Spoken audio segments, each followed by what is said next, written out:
बार फिर बढ़े कोरोना के नए केस। 24 घंटे में 1,33,000 नए मामले, 3,207 लोगों ने गंवाई जान।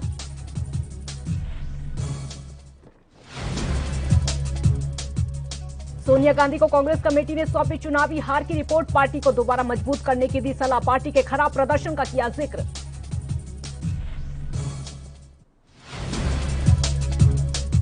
झारखंड के स्वास्थ्य मंत्री बन्ना गुप्ता का केंद्र सरकार पर निशाना। बोले, हमारे साथ हो रहा सौतेलापन। चुप्पी साध कर बैठे बीजेपी सांसद।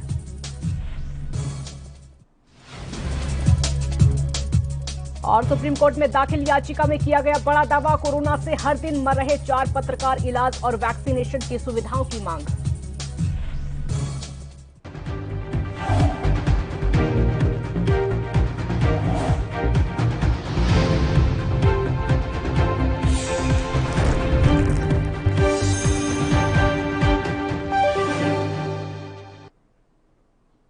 नमस्कार, INV न्यूज देख रहे हैं आप और मैं हूं आपके साथ काजल ठाकुर। देश में कोरोना के नए मामलों और मौत की संख्या में एक बार फिर से तेजी देखने को मिल रही है। स्वास्थ्य मंत्रालय के ताजा आंकड़ों के मुताबिक पिछले 24 घंटों में 1,32,788 नए मामले सामने आ चुके हैं। 3,207 संक्रमितों की जान जा चुकी है और वहीं 2,31,456 लोग कोरोना से ठीक भी हुए हैं। आज देश में लगातार 20वें दिन कोरोना वायरस के नए मामलों से ज्यादा रिकवरी हुई है। 1 जून तक देश भर में 21,85,46,667 कोरोना वैक्सीन के डोज दिए जा चुके हैं। बीते दिन की अगर बात करें तो 23,97,000 टीके लगाए गए हैं और वहीं अब तक कुल 35 करोड़ से ज्यादा कोरोना टेस्ट किए जा चुके हैं। बीते दिन 20 लाख कोरोना सैंपल टेस्ट किए गए हैं, जिसका जो पॉजिटिविटी रेट है 6% से ज्यादा है।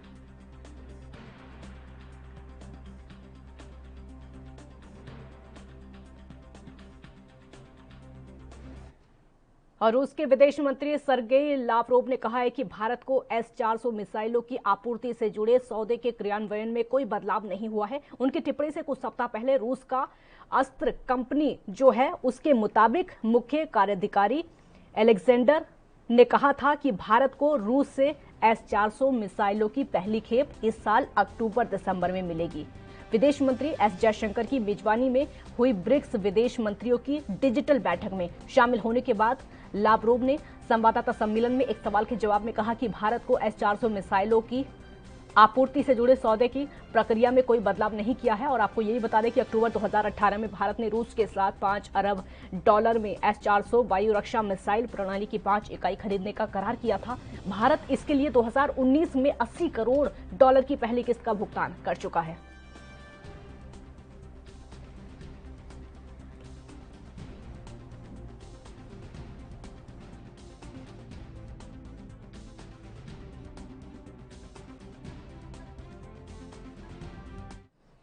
और इसी बीच इस वक्त की बड़ी खबर आपको बता देते हैं, सीधे जम्मू कश्मीर से बड़ी खबर सामने आ रही है। जम्मू कश्मीर से इस वक्त की बड़ी खबर आपके सामने। जम्मू कश्मीर के अरनिया से इस वक्त की ब्रेकिंग न्यूज हम आपको बता रहे हैं। अरनिया सेक्टर में पाकिस्तान की कायराना हरकत एक बार फिर से देखने को मिली है।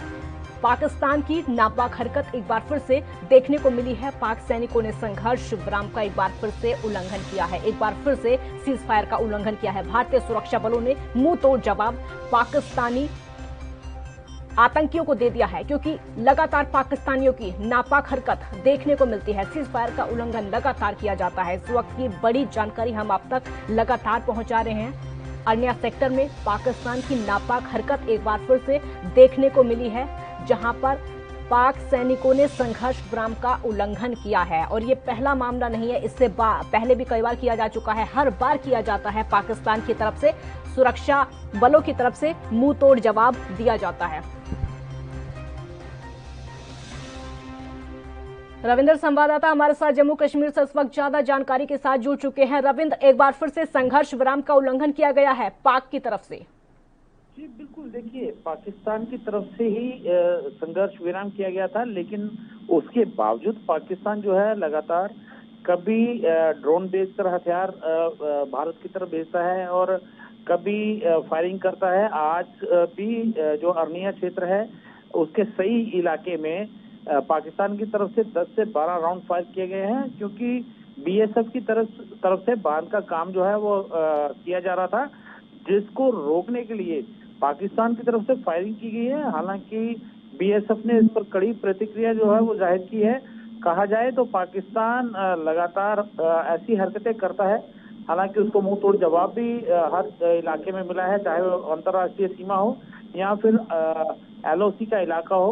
लगातार पाकिस्तान को मुंह की खानी पड़ती है, लेकिन उसके बावजूद जो है पाकिस्तान सुधरने का नाम नहीं देता है और लगातार ऐसी हरकतें जो है वो करता रहता है। जी, बहुत शुक्रिया रविंद्र आपका इस पूरी जानकारी के लिए। तो एक बार फिर से पाकिस्तान की तरफ से नापाक हरकत की गई है। छोटे से ब्रेक का वक्त यहाँ पर हो गया, जल्द हाजिर होंगे।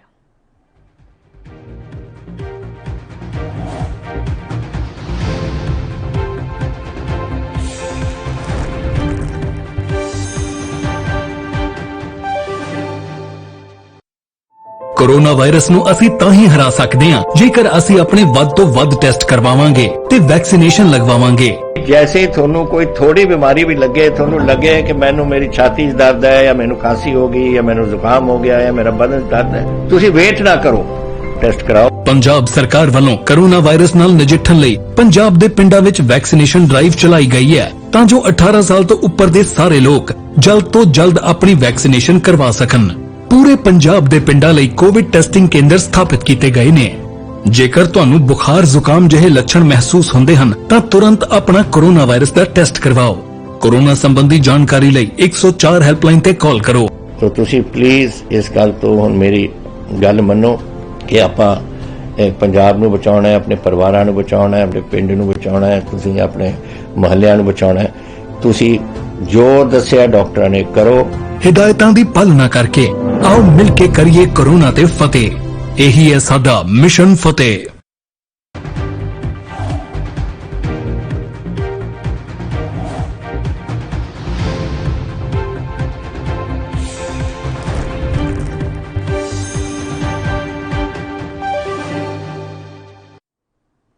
ब्रेक के बाद एक बार फिर स्वागत है आपका। तो सीबीएसई 12वीं बोर्ड परीक्षाएं रद्द होने पर यूपी के डिप्टी सीएम दिनेश शर्मा ने कहा कि परीक्षाएं रद्द होने का सरकार का फैसला एकदम सही है, जो छात्रों, अभिभावकों और अध्यापकों के स्वास्थ्य को ध्यान में रखते हुए लिया गया है।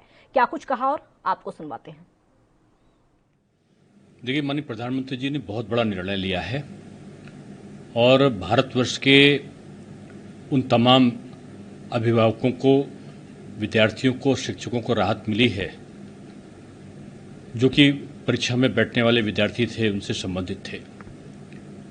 निश्चित रूप में छात्रों के हित में लिया गया ये प्रधानमंत्री की चिंता है और ये जो निर्णय है उन्होंने काफी सोच।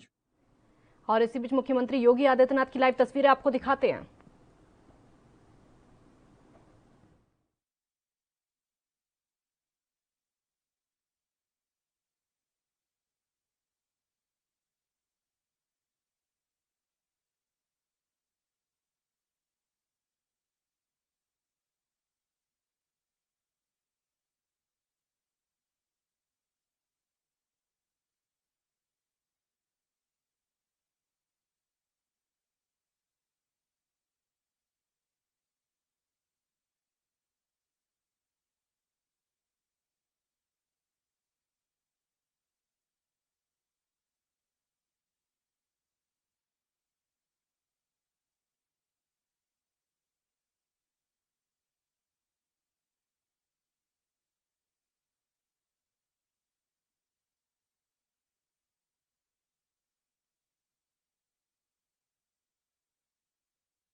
सुधारने की ओर तो हैं, लेकिन अभी कई प्रदेश ऐसे भी हैं जहां कोरोना का जो संक्रमण है कम नहीं हुआ है।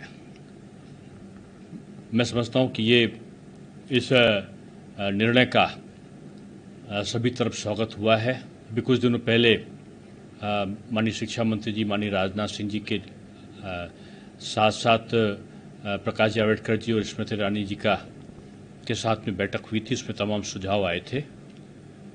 उत्तर प्रदेश में 66 जिलों में कोरोना कर्फ्यू में ढील हुई है और कई जिलों में स्थितियां सामान्य की ओर बढ़ी हैं, लेकिन फिर भी माननीय प्रधानमंत्री जी का जो निर्णय आया है उसके संदर्भ में हम लोग पूरे प्रदेश की स्थिति का परीक्षण करेंगे, अवलोकन करेंगे और माननीय मुख्यमंत्री जी के साथ में बैठक के बाद उत्तर प्रदेश के संदर्भ में हम क्या निर्णय लें, क्योंकि अभी हमने उत्तर प्रदेश में जो माध्यमिक शिक्षा परिषद की जो परीक्षाएं हैं उनको स्थितियों के सामान्य होने पर जुलाई माह में, यानी अभी समय है, कराने का प्रस्ताव रखा था। स्थितियां कितना समान होती हैं, क्या होता है, इसका आकलन करने के बाद ही 12वीं की परीक्षा होगी कि नहीं होगी, इसका निर्णय लेना शेष था। तो मैं समझता हूँ कि माननीय मुख्यमंत्री जी के साथ में हम लोग बैठ के पूरी प्रदेश के संदर्भ में स्थितियों का आकलन करते हुए जो हमारे केंद्रीय शिक्षा मंत्री जी हैं उनसे भी बात करने के बाद हम लोग 12वीं की परीक्षा के संदर्भ में किस प्रकार का क्या निर्णय ले सकें, इसकी तरफ हम लोग विचारोपरांत ही हम लोग इसके तरफ बढ़ेंगे। लेकिन प्रधानमंत्री जी ने आज जो निर्णय लिया है वो एक पूरे देश के लिए एक हितकारक है और बहुत बड़ा निर्णय है और छात्रों को इससे बहुत बड़ी राहत मिली है। छात्रों की सुरक्षा हमारे लिए प्रथम है, शिक्षकों की सुरक्षा हमारे लिए प्रथम है और इनका संदर्भ के साथ ही हम कोई निर्णय लेंगे। उत्तर प्रदेश में हमने जो कक्षा 6 से लेकर और 11वें तक का हमने प्रमोशन किया है। हाई स्कूल की भी परीक्षा निरस्त करके हमने उसको प्रमोट करने का निश्चय किया था। केवल 12वीं की परीक्षा के संदर्भ में हम परीक्षण करने के बाद हम माननीय मुख्यमंत्री के साथ में वार्ता, अभी हमने जो पहले घोषणा करी थी कि स्थितियां सामान्य होने पर हमने 12वीं की परीक्षा को कराने का निर्णय लिया था, चूँकि कई प्रदेशों ने भी यही प्रस्ताव रखे थे कि 12वीं की परीक्षा का, चूँकि कई जगह पर। इसी बीच एक ब्रेक का वक्त हो गया, जल्द हाजिर होंगे।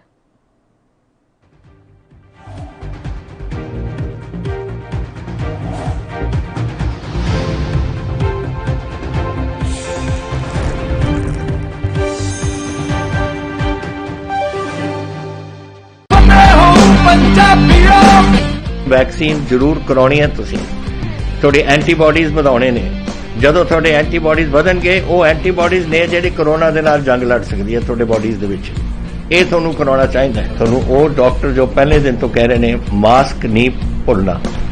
ਅਗਰ ਕਿਸੇ ਨੂੰ ਕੋਵਿਡ ਹੋ ਵੀ ਚੁੱਕਿਆ ਉਹਨੂੰ ਵੀ ਦੇਖੋ ਕਿ ਮਾਸਕ ਪਹਿਨੇ, ਕਿਉਂਕਿ ਸਟ੍ਰੇਨਸ ਬਦਲਦੇ। ਇਹ ਜਿਹੜੇ ਸਟ੍ਰੇਨ ਨੇ ਨਾ ਕਰੋਨਾ ਦੇ, ਇਹਨਾਂ ਦੀ ਮਿਊਟੈਂਟਸ ਬਣ ਜਾਂਦੇ ਨੇ। ਇਸ ਕਰਕੇ ਤੁਸੀਂ ਉਹ ਜੋ ਬੇਸਿਕ ਚੀਜ਼ਾਂ ਨੇ, ਮਾਸਕ ਪਹਿਨਣਾ, ਹੱਥ ਧੋਣੇ, सोशल डिस्टेंसिंग रखनी ये जरूरी है। ਤੁਹਾਨੂੰ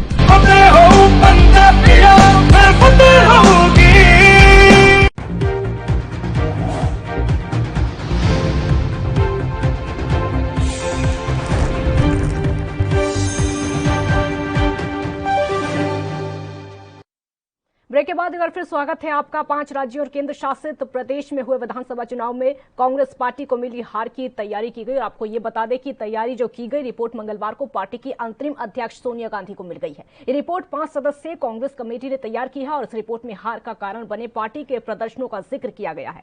सूत्रों के अनुसार कमेटी ने असम, केरल, पश्चिम बंगाल और पुडुचेरी में हार के बाद पार्टी को दोबारा मजबूत बनाने के लिए कमेटी ने अपने रिपोर्ट में सुझाव दिए हैं।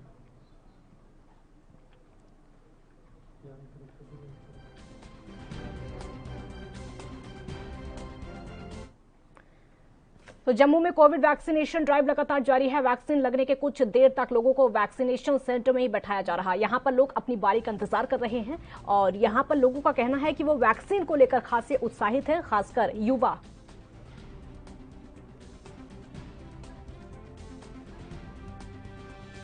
अब गवर्नमेंट ने काफ़ी अच्छे ये स्लॉट्स बहुत ज़्यादा बढ़ गए हैं। ये मेरी सेकेंड डोज है कोवैक्सीन की और मुझे आराम से स्लॉट मिल गया। मैंने पहली डोज 2 मई को लगाई थी और आज 2 जून है। विद इन 4 वीक्स मुझे सेकेंड डोज भी मिल गया। अब तो काफ़ी स्लॉट्स खुल गए हैं और काफ़ी 18+ वाले वैक्सीनेटेड हो चुके हैं। कोरोना के केसेस भी स्लाइटली कम आ गए हैं और डेथ रेट भी कम हो गया है। आई होप कि by the end of June सारी कंडीशन स्टेबलाइज हो जाए और आप देख रहे हैं 25% मार्केट्स भी खुल चुकी हैं। तो आई थिंक कि में भी पॉजिटिविटी रेट कम आ जाए और हम वापस एंड होपफुली एक नॉर्मल जिंदगी वापस जी सकें।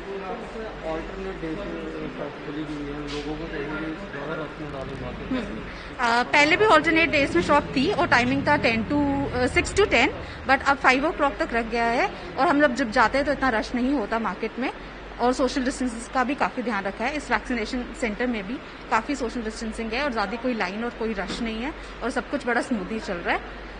सर वो एक बहुत अच्छा फैसला है क्योंकि 45+ वालों को तो वैक्सीन लग रही थी, हमारी वैक्सीन बीच में ही खत्म हो गई थी। तो अब जो गवर्नमेंट ने फैसला लिया है कि 18+ वालों को ही ज्यादा वैक्सीन लगेगी तो वो सबसे अच्छा फैसला है। और जैसे कि आपने देखा अभी अल्टरनेट डेज पे शॉप्स खुल रही हैं तो वो भी एक अच्छा डिसीजन है और मैं यही चाहती हूँ कि ऐसे ही खुले लेकिन रश ना पड़े कि हम दोबारा उसी स्टेज में वापस ना चले जाएं कोरोना की। अभी बहुत देर के बाद प्रॉपर टेस्टिंग हो रही है, प्रॉपर वैक्सीनेशन हो रही है, सब कुछ प्रॉपरली हो रहा है, तो अब दोबारा वैसे कंडीशन ना आए, इसलिए लोगों को भी थोड़ी सी सावधानी बरतनी चाहिए और जो गवर्नमेंट डिसीजन ले रही है वो भी बेस्ट है। जी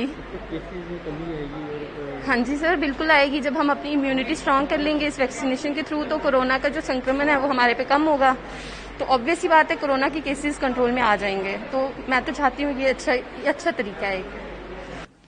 देखिए, वैक्सीनेशन के अंदर हमारा पहला टारगेट था कि 45+ कैटेगरी में सभी को कवर करना और 3,65,000 लोगों को 45+ कैटेगरी में फर्स्ट डोजेज मिल चुकी हैं और सेकेंड डोजेज भी हमारे जो डेडिकेटेड 30 साइट्स हैं डिस्ट्रिक्ट में वहां चल रही हैं।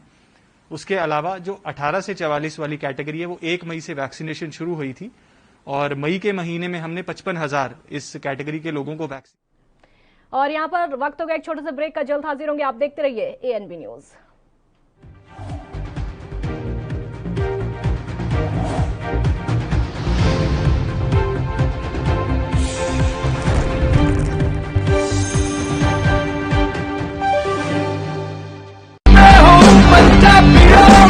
रूरल कोरोना वॉलंटियर्स कह के एक 7 ਬੰਦਿਆਂ ਦਾ ਗਰੁੱਪ ਹਰ ਪਿੰਡ ਦੇ ਵਿੱਚ ਬਣਾਇਆ ਜਾਏ। ਉਹ 7 ਮੈਂਬਰ ਦਾ ਗਰੁੱਪ ਆਪਣੇ ਪਿੰਡਾਂ ਦੇ ਵਿੱਚ ਘੁੰਮੇ ਔਰ ਇਹਦੇ ਵਿੱਚ ਉਹਨਾਂ ਨੂੰ ਐਮਫਸਾਈਜ਼ ਕਰਨਾ ਚਾਹੀਦਾ ਹੈ ਟੈਸਟ ਕਰੋ, ਜੈਸੇ ਮੈਂ ਤੁਹਾਨੂੰ ਦੱਸਿਆ।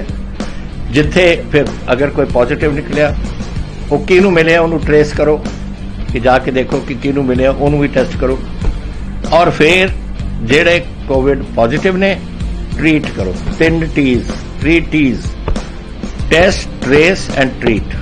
ये चीज़ां अब अगर आप कर सकिए तो तुसी देखो ये अपने पिंड और मोहल्ले कंट्रोल आ सकती है।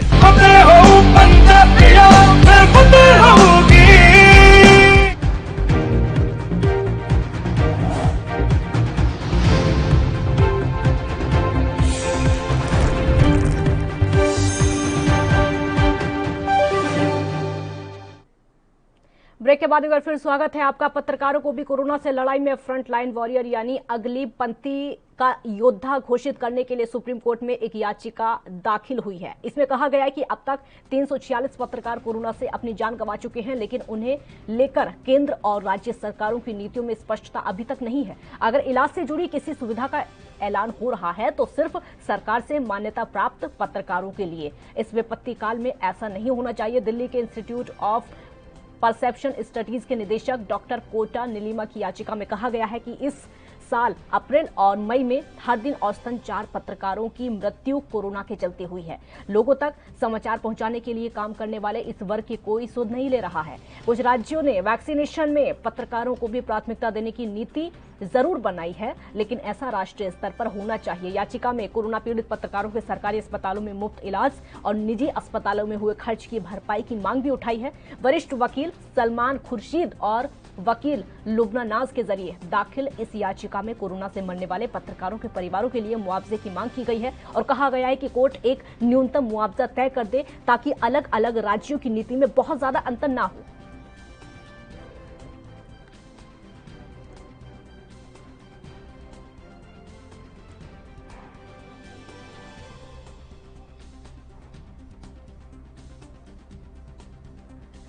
तो सुप्रीम कोर्ट में दाखिल याचिका में दावा किया गया है कि पत्रकारों को भी राहत मिलनी चाहिए, उनके परिवारों को भी। उत्तर प्रदेश के प्रयागराज में गंगा नदी में पानी बढ़ने से संगम के निचले इलाकों में तेजी से पानी भर रहा है और कई छोटे दुकानदारों के सामान डूब गए हैं। वहीं लोगों का कहना है कि बारिश होने से गंगा का जल स्तर बढ़ता जा रहा है। हम लोग अपना सामान लेकर सूखे क्षेत्र की तरफ जा रहे हैं।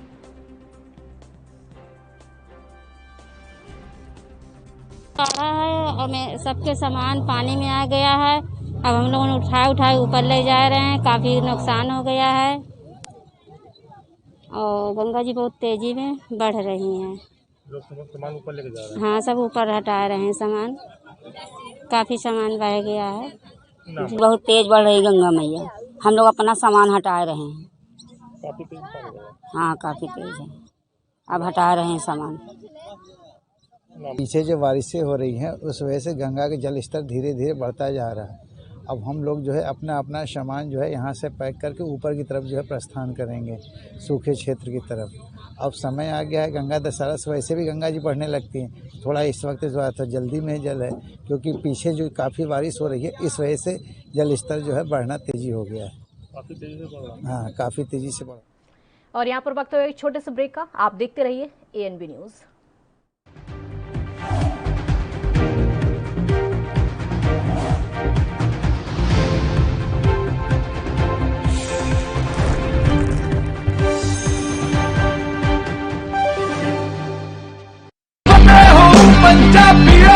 ਫਤਿਹ ਕਿਟ ਦਿੱਤੇ ਨੇ ਕਿ ਤੁਹਾਨੂੰ ਕਿਤੇ ਜਾਣ ਦੀ ਲੋੜ ਨਹੀਂ। ਅਗਰ ਤੁਸੀਂ ਪੋਜ਼ਿਟਿਵ ਹੋ, ਸਟੇਜ 1 ਦੇ ਵਿੱਚ ਹੋ, ਲੈਵਲ 1 ਦੇ ਵਿੱਚ ਹੋ, ਆਪਣੇ ਘਰ 'ਚ ਜਾਓ, ਫਤਿਹ ਕਿਟ ਤੁਹਾਨੂੰ ਮਿਲ ਜੂਗਾ।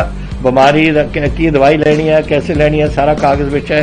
ਕੋਈ ਬੰਦਾ ਆਊਗਾ ਜਿਹੜਾ ਤੁਹਾਨੂੰ ਦੇਊਗਾ ਔਰ ਉਹ ਸਮਝਾਊਗਾ ਵੀ ਤੁਹਾਨੂੰ, ਉਹ ਤੁਸੀਂ ਲਓ। ਫਤਿਹ ਹੋ ਪੰਜਾਬੀਆਂ, ਫਤਿਹ ਹੋਊਗੀ।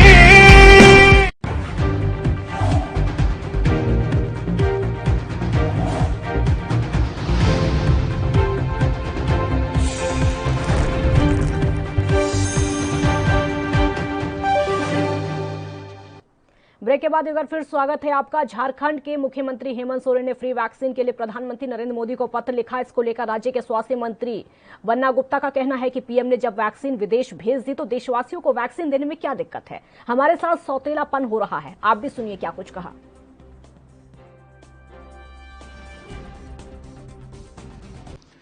देखिए, आपको याद होगा कि जब केंद्र सरकार ने बजट पेश किया था हमारी बड़ी बहन सीतारमन ने, तो उस समय 35,000 करोड़ रुपया जो है वैक्सीन के लिए, कोविड-19 के वैक्सीन के लिए एलोकेट किया था। आप उसके बजट की कॉपी निकाल के देख सकते हैं। और मेरा ये जरूर कहना है प्रधानमंत्री जी से कि देश के हर नागरिक को जो है वैक्सीन का अधिकार है। जब प्रधानमंत्री जी इतने दिलदार हैं कि 6.5 करोड़ वैक्सीन जो है विदेश भेज सकते हैं, तो देश के लोगों ने क्या गुनाह किया। और विशेष करके झारखंड एक ट्राइबल स्टेट है, बैकवर्ड पिछड़ा कमजोर स्टेट है। इसके ऊपर प्रधानमंत्री जी की विशेष कृपा होनी चाहिए। तो हमको जो है कृपा की जगह जो है हमको उनका कोप भाजन का शिकार बनना पड़ रहा है। तो हम जरूर ये कहेंगे कि 35,000 करोड़ जो एलोकेट किए थे, और ये भारतीय जनता पार्टी कहती थी कि एक विधान, एक संविधान और एक निशान का नारा बुलंद करने वाली कश्मीर से लेकर कन्याकुमारी एक रहेगा। वो जीवन रक्षक दवाई की बात हुई तो उन्होंने 3 टैरिफ कर दिया। एक 150 रुपये में केंद्र लेगा और 300 और 400 रुपये में राज्य लेगा। ये राज्य सरकार के साथ कहीं ना कहीं नाइंसाफी है, विश्वासघात है और हमारे साथ सौतेलापन है। हम उनसे प्रार्थना करेंगे, निवेदन करेंगे कि हम लोगों के भी राज्य में फ्री वैक्सीनेशन के लाभ से हमारी जनता को लाभान्वित। हम इनके सांसदों को भी कहेंगे, यहाँ से 12 सांसद इनके जीत के गए हैं, क्या वो 12 सांसद यहाँ की जनता के जो है प्रतिनिधि नहीं है? क्यों नहीं वो केंद्र पर इस बात को लेकर वो दबाव क्यों नहीं डालते हैं कि हमारी जनता, हो सकता है कि केंद्र की सरकार को राज्य सरकार से राजनीतिक और वैचारिक मतांतर हो सकता है, लेकिन उनके सांसदों को तो कम से कम इस राज्य हित में और जनहित में और उनके जो मतदाता हित में तो उनको कहना चाहिए, लेकिन वो चुप्पी साधे हुए हैं। ऐसा क्या सांसद है भाई कि जो जनता का जनता के लिए, जनता के द्वारा चुना हुआ सांसद भी चुप्पी साध लेगा? तो इसका मतलब है कि फिर आप केवल जो है राजनीतिक उद्देश्यों की पूर्ति के लिए आप सांसद हैं।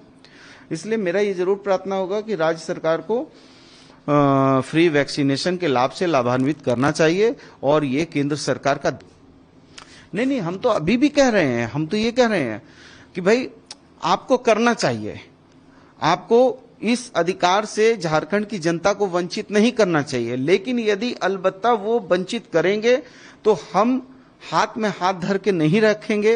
हमने 50 लाख ऑर्डर किए हैं और हम हर हाल में वचनबद्ध हैं कि अपनी जनता को हर हाल में इस वैश्विक संकट से, महामारी से दूर करने के लिए उसको वैक्सीन से वैक्सीनेट करने के लिए राज्य सरकार ये नहीं देखेगी कि उसको राज्य में कितना राजस्व की क्षति होगी। हम पहली चीज देखेंगे कि हमारे लिए जान पहले है, माल बाद में है। इसलिए हम अपने जान को सुरक्षित करने के लिए अपने सारे संसाधनों को भी लगाएंगे, लेकिन यहाँ की जनता को, एक एक जनता को वैक्सीन के वैक्सीनेट से लाभ दिलाएंगे और इसको कोविड-19 की इस वैश्विक बीमारी, इस विभीषिका से मुक्ति दिलाएंगे। यही कहेंगे कि वो कत्ल भी करते हैं तो चर्चा नहीं होती, हम आहें भी भरते हैं तो हो जाते हैं बदनाम। आप बताइए, उन्होंने 48 लाख वैक्सीन आया है झारखंड, 48 लाख में हम लोगों ने 42 लाख वैक्सीनेट कर दिया। हमारे पास 6 लाख के करीब वैक्सीन था, अभी 2-3 दिन पहले का मैं आंकड़ा बता रहा हूं आपको। और आप बताइए कि हमारा झारखंड जो है 4.65% से आगे नहीं भागा था और उसको भी हमने कम कर दिया। और अभी देश का जो है वेस्टेज रेट जो है वो 6.30 है और हरियाणा का वेस्टेज रेट जो है 6.65 है। यूपी का वेस्टेज रेट जो है वो 6% के आसपास है। तो दिक्कत ये है कि अब आपको आरोप लगाने हैं, आपको अपना जो है नाकामी छिपाना है, आपने जो गलत स्टेप उठा लिए हैं आपको वो उससे बचना है। आपने जो आयात निर्यात नीति होती है वो बहुत ही इंपॉर्टेंट नीति होती है, उसमें बहुत विधि विशेषज्ञ लोग ये होते हैं, लेकिन उतावलेपन में आप विश्व गुरु भारत था, है, रहेगा, लेकिन विश्व का हीरो बनने के लिए आपने 6.5 करोड़ वैक्सीन दे दिया। अब जब त्राहिमाम हो रहा है, आप एक टाइम बोलते थे कि पूरा दुनिया में भारत जो है वैक्सीन का हब बनेगा। अरे भैया, तो हब बना तो हमारे झारखंड के लोगों को वैक्सीन क्यों नहीं दे रहे हैं? आप बोलते हैं ग्लोबल टेंडर, जब ग्लोबल टेंडर में सारे राज्य पार्टिसिपेशन करते हैं तो आप वो पार्टिसिपेशन करने वाले राज्य को जो है पीछे से जो है सभी जितने सप्लायर हैं उसका हाथ बांध दे रहे हैं। तो आप एकाधिकार अधिपत्य पर पूरे देश को नहीं चला सकते हैं, ये फेडरल गवर्नमेंट है, एकाधिकार अधिपत्य पे नहीं चला सकते। और प्रधानमंत्री हमारे प्रधानमंत्री हैं, मैं भी सम्मान करता हूं, लेकिन प्रधानमंत्री ब्रह्मा विष्णु महेश नहीं है कि भगवान नहीं हो गए हैं, वो भी इस लोकतंत्र। खबरों में फिलहाल इतना ही। देश और दुनिया की बाकी खबरों के लिए आप देखते रहिए ANB न्यूज। नमस्कार।